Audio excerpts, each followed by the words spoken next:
Hey YouTube. So, Westone Thunder 1.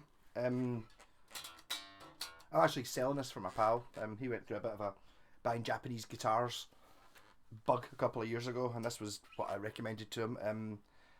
So I've already got one, so therefore I'm not keeping it. So this is mine, which has been painted by local artists to the stars. So mine is an 83. You can tell these by the serial number on the back, starts with a 3. This one starts with a 3 as well. Oh, okay. So there must have been a changeover point at some point, because this has got the old type logo. This has got the one that's like a eagle type thing. Also, this is a Thunder 1. This is a Thunder 1 bass. Apart from that, they seem to be pretty much identical. This has got a longer headstock, so it seems this is a little bit stumpier. So it is like an inch longer or something, but the actual scale length is exactly the same, and it's, as far as I can tell, exactly the same bass. This one is one of the ones that's, if you look at it, it was originally the sort of natural finish with the runners down the middle, which makes it kind of look like a through neck, but it's still a bolt on. It's also I've got the old bolt on in the back. It's interesting that they're both 83. Actually, I just assumed, I didn't actually look at this before I turned it on. I assumed it was like an 84 or something, but this has got the more modern, when I say modern, neck plate with a matsumoku product. So these are a very important bass and the guitar. You always see it in guitar books and stuff, because it was like basically the Japanese have arrived and they're now producing basses and guitars that are better than just about anything else, and they didn't cost as much as like a P bass or something. So it's totally rock solid. I believe that I read somewhere that these don't. Yeah, I said my one there has got the stringers in the middle, so it's like, I don't know, maple and something, mahogany or something, stripes in the middle, like none of the guitars you can see here. But apparently the solid colour ones might be all an all maple body. It's about the same weight, whether it makes a difference. So what do we get? So this has even got the newer logo tuners on it. So these are Gotoh tuners. It's got a 3-piece laminate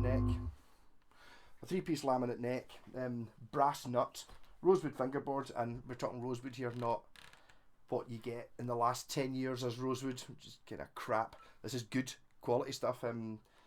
Japan never had any trees really to make guitars out of, so what happened was in the 80s they were going to Canada and buying all the good wood, and then like Fender and Gibson were going, oh, we're not paying that for it. So they got the sort of second choice and third choice as woods, because the Japanese get the best stuff. So it's like, it's basically absolutely rock solid. We've got a Gotoh copy of a DiMarzio P bass pickup with the hex poles on it, brass knobs, brass nut, entirely brass bridge, which I spent bloody ages on this, polishing it up. It's kind of dulled a little bit, but when I got this for a pal, it was Hackett looking. How Hackett's this one?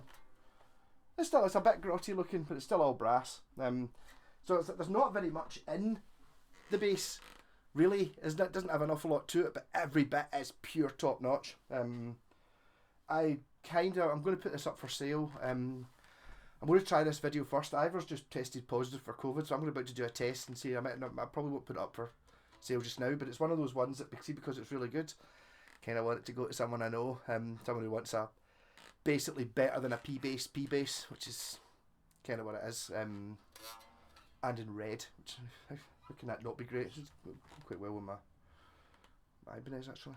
Similar, very similar red. Yeah, so playing through the Marshall bass, both knobs at full.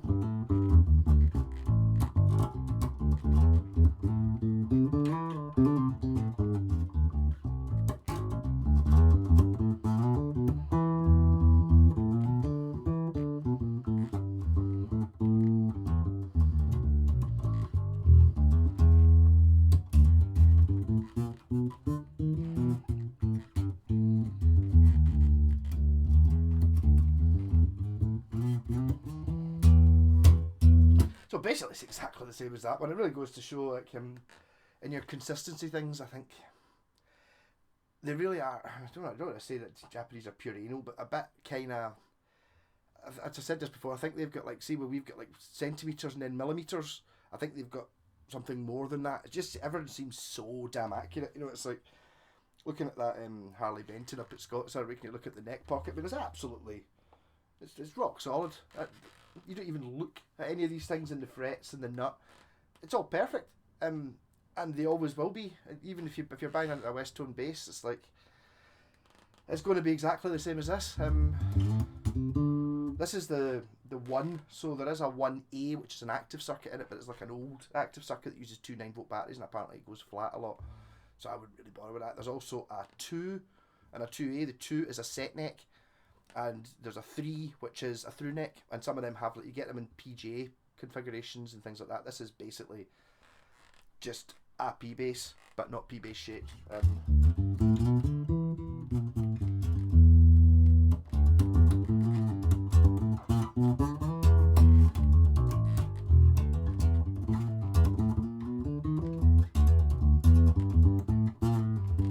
Basically, see if I hadn't got that one.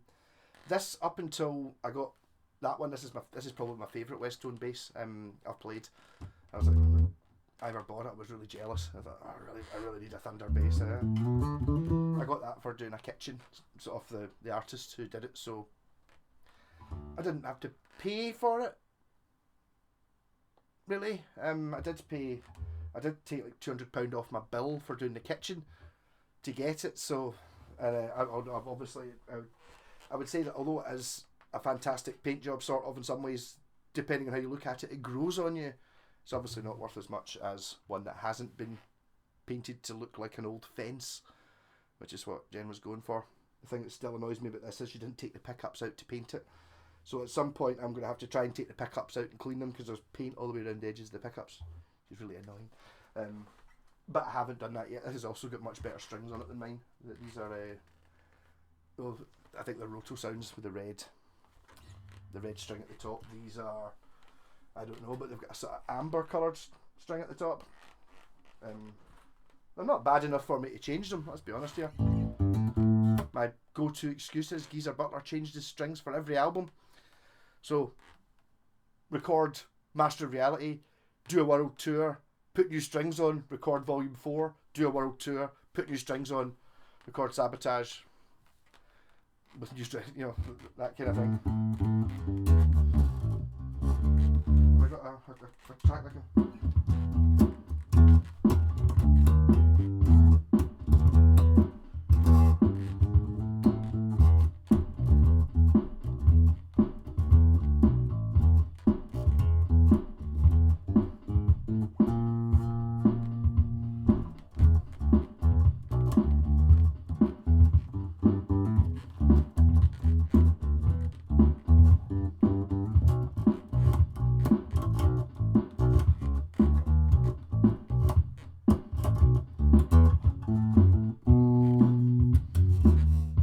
Sabbath with no tone control.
Yeah, so Westone he's actually given me 3 bases to do, so I'm going to work my way through them to sell on for him. Westone Thunder base, I would say in very good condition. It does look like it's had a bit of a bash at some point. There's a wee bit of a stress mark there, but it's not moving anywhere. It's kind of one of those ones where it's been bashed. I don't think it's been glued in like that, and it ain't going nowhere. But these things are rock solid, especially when you get a 3-piece neck. You know, it's just superb. Also, I noticed that one of the differences as well is that the serial number on this one is like stamped in, like sort of 3D. You could feel it, you could read it in braille, whereas on this one it's like an ink thing, so you couldn't read it in braille. So I would say early 83, late 83, going into the 84 model, but still made in 83. Maybe it's from the 84 catalogue. That's happened with my Ibanez Blazer, because it says on the back it's 1982, but that model wasn't available in 82, it was only 83, so I think there's kind of that sort of thing. So maybe you find it's sort of for November and December of 83 they were making 84 models, something like that. Not really that much difference, really. Slightly different headstock shape, and you can't, and the same tuners, but these ones have got the old Westone logo on them, and these have got the eagle one.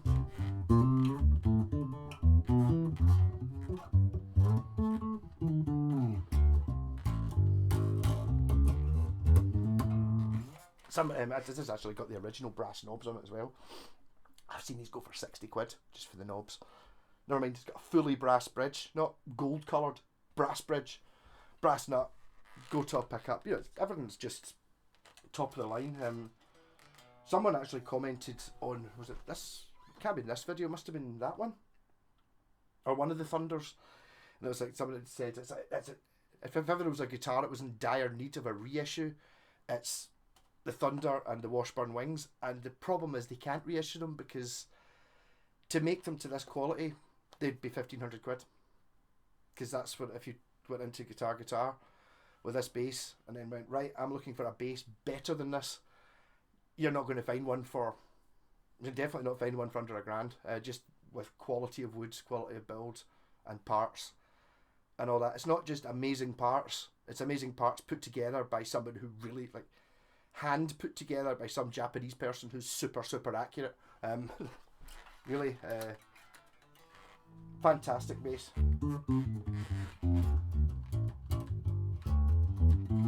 And actually a wee bit rare and red. Normally these are natural colours, and the natural ones kind of that one suffers from it. Whatever it was they coated them in chipped away, so you very often see the natural coloured Thunders guitars, the ones that have got the stripes running through the middle. It's very worn away at parts, maybe more there on a guitar. It's like the varnish they used was like cheap, not thick enough or something, so they always look blotchy. So you always see them where someone's tried to sand it or tried to paint it a different colour or whatever. Actually, there's got a wee bit of a dent there, but I mean, it's a proper rock solid gigging bass. You want to piss off everyone in the band, turn up with this and just go like, yeah. You're not going to like to come up against another bass player in your band, but uncommonly good. Like everything from this era. 83 is pretty much my magic point as well. Seems to be about the best year. In fact, this is 83, that's 83, that's 83, that's 82, but the 83 catalogue, 85, 86, 86.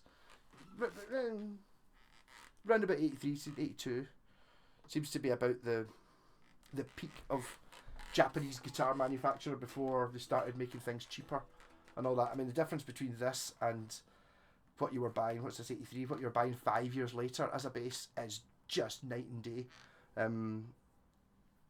That's when the bean counters come in. At this point, Westone were still trying to go, we can make the best guitars in the world look, and then a few years later, once the Japanese started, it was like, pure, we can make a guitar that looks pure amazing. Yeah, but what's the quality like? No. Looks pure amazing, and it's the same price as it was 6 years ago. Hello, Washburn and Westone Aria Pro, and basically every brand. It's like, no, we can make them cheaper. And then obviously nowadays it's like it doesn't even have to look good in a catalogue, it has to look good on the internet. That's enough to sell it. Something like this, it doesn't look anything special, really, does it? It's just like, I do quite like this shape, to be honest. My first base was a Spectrum base, which I hated, which is, it was 85 or 86 or something, so a few years after this one. It had a painted black neck, like a matte painted black neck, which I never liked. This is natural.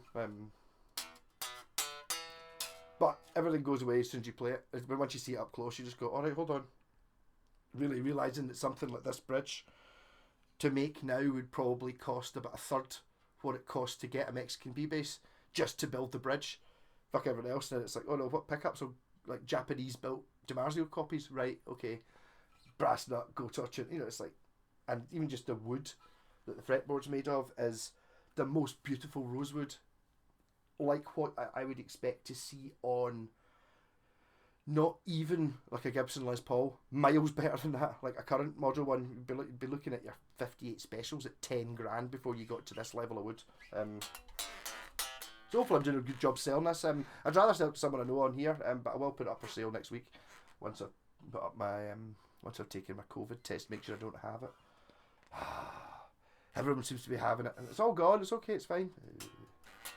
It's not.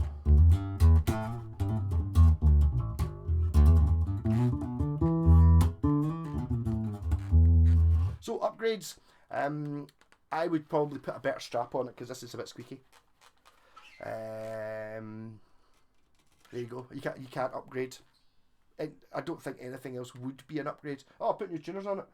They're not going to be better than those ones. You might have different ones that maybe look fancier. You're not going to get ones that are better. Same with every part on this. It's just everything is absolutely rock solid. Rock on.